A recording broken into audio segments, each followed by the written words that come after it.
That Super Bowl was in L.A. It was the L.A. team, and it was just some L.A. shit, and it was in SoFi, and I just felt like game should have been there, and I wasn't.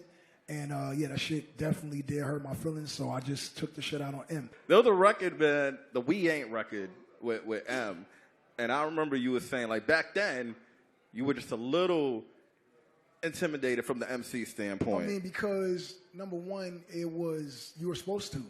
Like, you know, ain't nobody moving units except M, Pimp, Juice, and us. Like, so we were already getting programmed to believing that Eminem was, like, just better than niggas.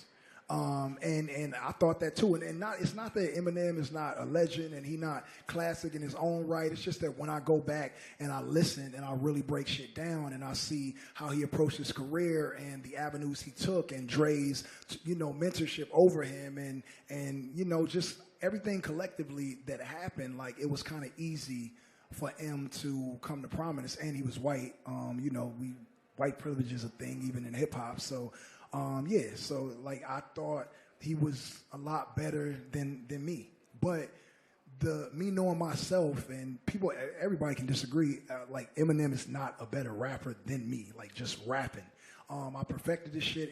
I'm 20 years in and I can still go toe to toe with any fucking body. And personally, I don't think nobody can like really rap me because not because except maybe Wayne and Kendrick. Like those are niggas who, if I had to go to war with, I would be like, damn, let me sit down for a minute and really think this shit out. But anybody else, like I don't think I would have a problem with. What made you decide to put the M Diss record ultimately and just say, yo, this is where I stand? I was mad at Dre about the Super Bowl shit, and once I made the decision that Dre can't rap, you know what I'm saying? Like, you know, niggas write for Dre, and you know it's cool because Dre produced for niggas.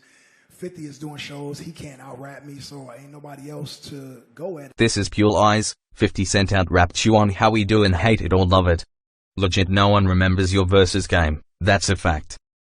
Except him, because he's the only rapper out of three of them niggas, and he also stomped on the Compton courthouse at the Super Bowl too, so that kind of made a lot of Compton niggas feel away. You know what I'm saying? Being that he was from Detroit, but I heard that, you know, M wasn't going to do the Super Bowl if Dre didn't let 50 do the Super Bowl. And once you put 50 on the Super Bowl, Game couldn't do the Super Bowl. It's just a bunch of shit. And it was a Rock Nation Super Bowl, a Jay-Z halftime show, but, you know, through Dr. Dre. I felt like Dr. Dre definitely had the power to be like, nah, Game got to be on this. But he might have lost M because M wasn't going to do it without 50. So I understand the politics, but I'm just a lot more real of a nigga than that. And I didn't even get afforded like phone calls and shit, but I talked to Dre like all the time. So my feelings was hurt. And it wasn't about fans or nobody else except me and Dre, because we always been tight through everything. Me and 50 beef, he stayed solid, everything. And I felt like that Super Bowl was in L.A. It was the L.A. team, and it was just some L.A. shit, and it was in SoFi. And I just felt like game should have been there. And I wasn't.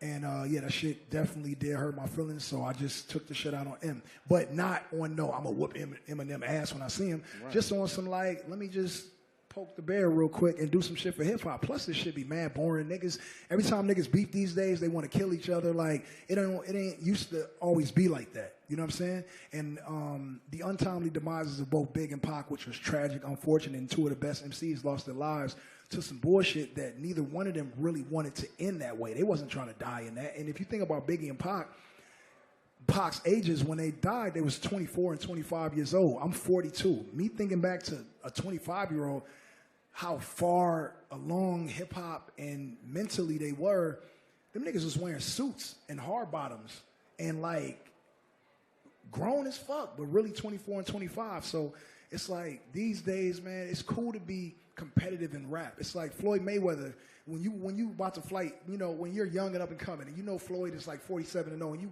you fought all your life and came up through the ranks, and you want to fight Floyd Mayweather. It's not like you want to kill him. It's just like that is the top tier boxer, and you would thrive if you defeated him. So that's what it is when I'm like poking, you know, or throwing raps or throwing bars at certain niggas. That was my issue with Jay-Z early on. I was just trying to like be heard and try to go at the best. And I've always just wanted to be the best or go at niggas. And sometimes get misconstrued because my street shit and my antics, you know, really supersede who I am on the inside, because I'm really, you know, very intellectual and very much a good, humble human being. It's just that I'm also with the shit. It's like a black grandma. You know what I'm saying? Like, she's sweet, but she still got that. She still got that with the dog. shit. So it's like, yeah, man, somewhere deep inside, man, I'm a black grandma that can't make things.